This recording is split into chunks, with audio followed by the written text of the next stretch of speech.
सपा प्रमुख अखिलेश यादव ने प्रेस को संबोधित करते हुए भाजपा पर जमकर हमला बोला। पूर्व सांसद सलीम इकबाल शेरवानी के आवास पर ब्राह्मण समाज के लोगों को सपा की सदस्यता ग्रहण कराने के बाद प्रेस को संबोधित करते हुए केंद्र और प्रदेश सरकार पर जमकर हमला बोला। कहा, किसान 2 महीने से आंदोलन कर रहे हैं, लेकिन केंद्र की मोदी सरकार हिटलर की चाल चल रही है। नौजवान बेरोजगार हैं, उनको रोजगार देने की बात करने वाली सरकार उन्हें सड़क पर लाकर छोड़ दी है। अखिलेश यादव ने योगी सरकार पर भी जमकर हमला बोला। कहा, प्रदेश हत्याओं से थर्रा रहा है, अपराध का ग्राफ तेजी से बढ़ रहा है। उत्तर प्रदेश के जनपद कौशाम्बी में महिला अपराध रुकने का नाम नहीं ले रहा है। शुक्रवार को दलित किशोरी से गैंगरेप का मामला अभी भूले भी नहीं थे कि रविवार को महिला के साथ दिल दहला देने वाला मामला सामने आया। महिला को सीएचसी करनैली में भर्ती किया गया था, जहां पर हालत नाजुक देख डॉक्टर ने हायर सेंटर मंझनपुर रेफर कर दिया, जहां पर महिला का इलाज चल रहा है। कौशाम्बी थाना क्षेत्र के कायमपुर की रहने वाली विवाहिता को हैवान बने उसके पति शैलेश ने शराब के नशे में जमकर पीटा। इतना ही नहीं, इंसानियत की सारी हदें पार करते हुए पति ने महिला के मुंह में कपड़ा ठूसकर पहले निर्वस्त्र किया, आंखों पर पट्टी बांधी और फिर उसके प्राइवेट पार्ट में लोहे की सरिया डाल दी, जिससे महिला बेहोश हो गई। पति ने उसे मरा समझकर गांव से कुछ दूर मेरा पति बाहर से पी के दारू आया, मुझे गाली देते देते उसके बाद मेरे मुंह में मेरा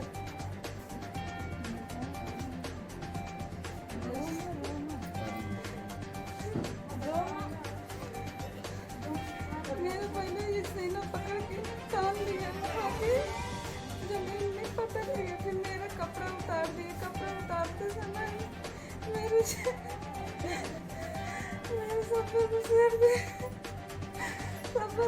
के बाद बहुत मारा पीटा। उसके बाद मेरे मुंह में कपड़ा खोल दिया। कपड़ा खोलने के बाद मेरे आँख में पट्टी बांध दिया। जब उसके बाद मैं बेहोश हो गई रात में।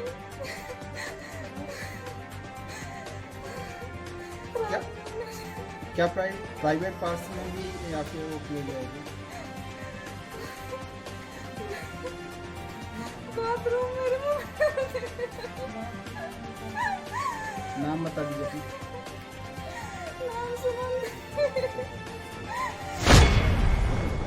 जिलाधिकारी डॉक्टर विभा चहल ने सोमवार को सुबह 10 बजे खंड विकास अधिकारी निधौली कला कार्यालय पहुंचकर अचानक औचक निरीक्षण किया। डीएम ने निरीक्षण के दौरान अनुपस्थित सभी कर्मचारियों का स्पष्टीकरण प्राप्त करने और संतोषजनक स्पष्टीकरण प्राप्त न होने की दशा में संबंधित के खिलाफ कड़ी कार्रवाई करने के निर्देश दिए। उत्तर प्रदेश सरकार द्वारा 2021-22 का बजट प्रस्तुत किया गया। इस बजट में किसानों के लिए महज एक जुमला उनकी आय को दोगुना करने का रखा गया है, जबकि पूरे बजट में किसानों के लिए कहीं कोई मदद की व्यवस्था नहीं की गई है।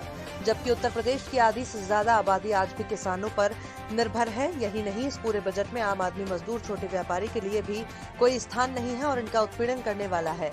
ऐसे में उत्तर प्रदेश की जनता जो इस बजट से आस लगाए थे, उसे हताशा मिली है। उक्त बातें कांग्रेस के नेता वेद प्रकाश सत्यार्थी ने बजट की घोषणा के बाद उस पर अपने विचार रखते हुए कही। सभी साथियों को क्रांतिकारी सलाम। साथियों, आज उत्तर प्रदेश की भाजपा नीति योगी सरकार ने अपना आम बजट पेश किया है। इस बजट में आम लोगों के लिए कोई भी व्यवस्था नहीं की गई। यही नहीं, पूरे बजट में किसानों के लिए कुछ भी अलग से मद नहीं रखा गया है, जबकि उत्तर प्रदेश में 50% से ज्यादा आबादी किसानों की है और यहाँ का किसान बुरी तरह से भुखमरी के कगार पे है। यही नहीं, इस पूरे बजट में मजदूरों, महिलाओं, छात्रों के लिए भी व्यवस्था नहीं है।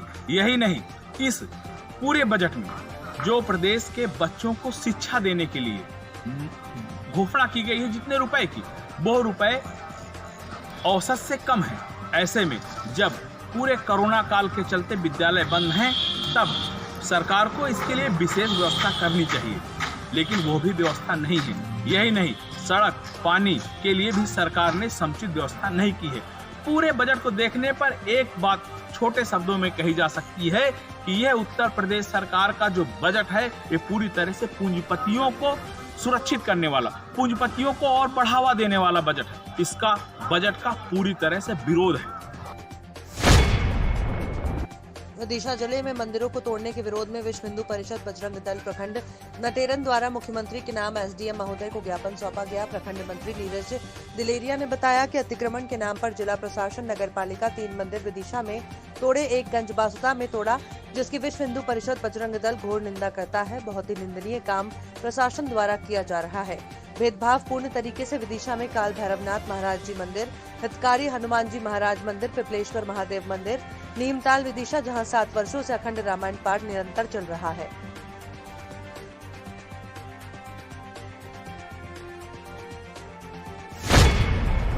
तीन दिवसीय क्षेत्रीय किसान मेला के समापन के दौरान कृषि विश्वविद्यालय पहुंचे, जहां केंद्रीय मंत्री कैलाश चौधरी ने प्रदर्शनी का फीता काटकर शुभारंभ करते हुए मेले में लगी दुकानों को भ्रमण करके दुकानों को देखा। इसके बाद मंत्रोच्चारण के बाद कार्यक्रम की शुरुआत की।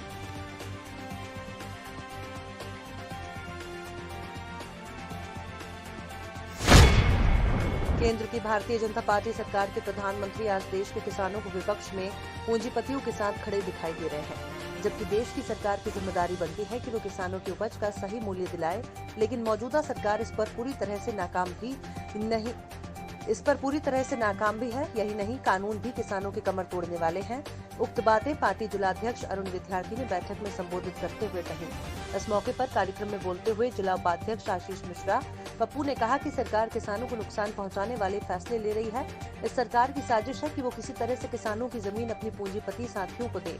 कार्यक्रम में बोलते हुए युवा मोर्चा के जिला अध्यक्ष अंकुर शुक्ला सरकार को खेलते हुए कहा कि सरकार की नीतियां किसान विरोधी है। उत्तर प्रदेश जिला गोंडा एफसीआई डिपो में 456 पुराने और वास्तविक कार्यरत श्रमिकों को उनकी नौकरी से निकालकर दर बदर भटकने को मजबूर करने वाले एफसीआई मुख्यालय के दरवाजे पर आज दलित सेना ने धरना प्रदर्शन किया।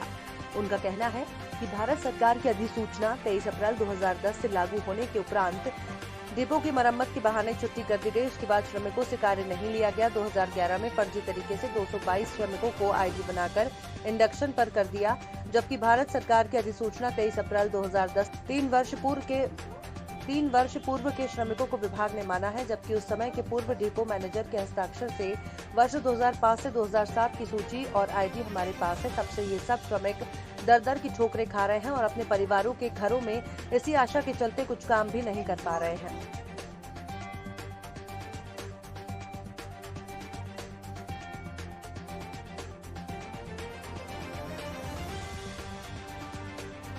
ऋतु शर्मा, बरेली की जिला अध्यक्ष दलित सेना। आज जो माननीय हमारे प्रदेश अध्यक्ष जी हैं, उन्होंने बताया है, उसी मैटर को लेके आज हम लोग यहाँ पे बैठे हैं। आप तो जान ही चुके हैं। आज हमारी अधिकारी से बात हुई है और 10 मिनट उन्होंने हमसे बात की। हमने सिर्फ उनसे ये कहा है कि मतलब आप हमें ये बताइए कार्य पे हमारी जो 456 श्रमिकों को उनको लेते हैं या नहीं। तो उन्होंने 7 दिन का समय मांगा है। अगर 7 दिन में अगर कोई कार्रवाई नहीं होती है और जांच करके हमें मतलब सूचना नहीं देते हैं, तो हम इस आंदोलन को अपने प्रदेश अध्यक्ष जी के द्वारा पेश करेंगे और भूख हड़ताल भी करेंगे। ठीक है। मेरा नाम शिव कुमार, मैं दलित सेना सहारनपुर का जिला अध्यक्ष हूँ। आज हमारे माननीय प्रदेश अध्यक्ष जी के नेतृत्व में गोंडा का मामला है, उसको लेकर के नोएडा के सेक्टर 24 में भारतीय खाद्य निगम के कार्यालय पे हमारा सुबह से लगभग 12 बजे करीब से धरना चला हुआ है। और लगभग कई सालों से जो हमारे मजदूर हैं, उन लोगों को कुछ अधिकारियों द्वारा 2005 में उनके परिचय पत्र दिए हुए थे। हम मांग करते हैं कि उनके परिचय पत्र के आधार पर वो लेबर की भर्ती है, अशिक्षितों भर्ती है। हमें नहीं पता है कि वो क्या है, कोई ग्रेजुएट की भर्ती नहीं है। तो उनके परिचय पत्र के आधार पर उन लोगों को उनके रोजगार पर खड़ा कर दिया जाए, उनके बच्चों का पालन पोषण हो जाए।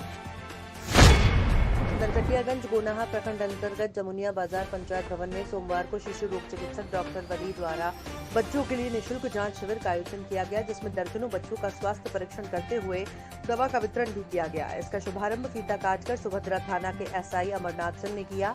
इस अवसर पर पंचायत के मुखिया सुनील कुमार गढ़वाल, सरपंच प्रकाश बिहारी प्रसाद, स्वच्छता पर्यवेक्षक वार्ड सदस्य फुलेसरी, वार्ड 10 के वार्ड सदस्य राधेश्याम चौधरी आदि उपस्थित रहे।